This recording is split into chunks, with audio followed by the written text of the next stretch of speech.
Hello guys, Radhe Radhe. स्वागत है आप सबका मेरे एक और ब्लॉग में, जिसकी शुरुआत हो रही है आज कपड़े फैलाने से। क्योंकि धूप निकली हुई थी तो मैंने कहा चलो कपड़े ही धो लेते हैं, क्योंकि वुलन कपड़े बहुत हो जाते हैं, क्योंकि 2-3 एक साथ पहने जाते हैं तो हो ही जाते हैं। और मैंने यहाँ पे इतने सारे कपड़े धो लिए थे।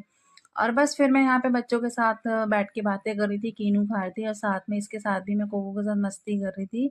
साग भी लेकर आ गई थी और मैं इसको अच्छे से साफ करने लगी थी। बारीक-बारीक मैंने ना इसको काटना भी शुरू कर दिया था। मैंने इसको अच्छे से काट के रख लिया था पन्नी में। फिर मैं आ गई थी नीचे, खाने का समय तो हो ही रहा था। मैंने कहा चलो क्यों ना आज इसी को बना लेते हैं, क्योंकि ना काट के भी रख दो तो ये गलने तो लगता ही है।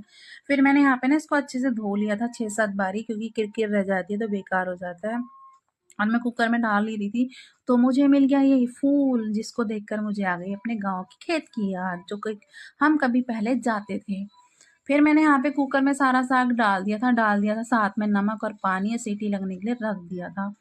लहसुन वगैरह, अदरक और हरी मिर्च वगैरह और प्याज वगैरह मैंने यहाँ पे सब काट ली थी, छील ली थी। और अनन्या निकाल रही थी मक्खन। मैंने इसको बोला था कि थोड़ा-सा मक्खन निकाल ले, और इसने गिलास में चम्मच से घुमा-घुमा के मलाई मक्खन निकाल लिया, और मैं ये पहली बार देख रही थी। खैर, फिर यहाँ पे साग हो चुका था, मैं घोटने लगी थी। घोटना तो था नहीं, लेकिन मैंने ब्लेंड से ही कर दिया था, ब्लेंडर जो था मेरे पास। मैंने मक्की का अल्लन लगाया था आटे का, और ना मतलब कभी-कभी मैं चावल का भी लगा लेती हूँ, जो होता है उसका लगा लेती हूँ।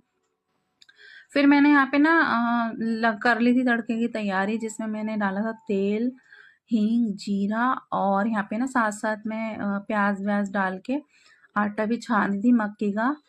और फिर मैंने यहाँ पे क्या किया, मसाला डाल दिया था, जैसे कि मिर्च, धनिया, नमक, और साग भी मैं डालने लगी थी। कम ही मसाले डाले थे, जितना सिंपल रखो उतना ही अच्छा रहता है। और बस फिर मैंने इसको कढ़ाई में पलट दिया था अच्छे से। और ये देखो गाइस, देखने में इतना टेस्टी लग रहा है, तो खाने में तो और भी ज़्यादा। फिर मैंने इसको कुकर में डाल दिया था, क्योंकि ना और भी ज़्यादा पकेगा तो चलाने में भी आसानी रहेगी। फिर मैंने गुनगुने पानी से मक्की का आटा गूँध लिया था, और मैं इसको मसल-मसल के गूँध रही थी, क्योंकि मैंने अपनी चाची, दादी वगैरह को देखा तो वैसे ही गूँधते थे।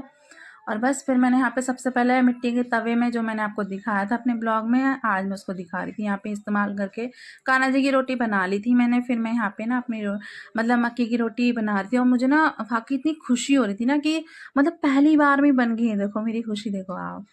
और क्योंकि बन तो जाती है, बना तो लेती हूँ मैं, लेकिन ना कभी-कभी मुश्किल भी हो जाती है। और कान्हा जी की प्लेट थी तैयार, मक्खन भी तैयार था। Okay, bye guys.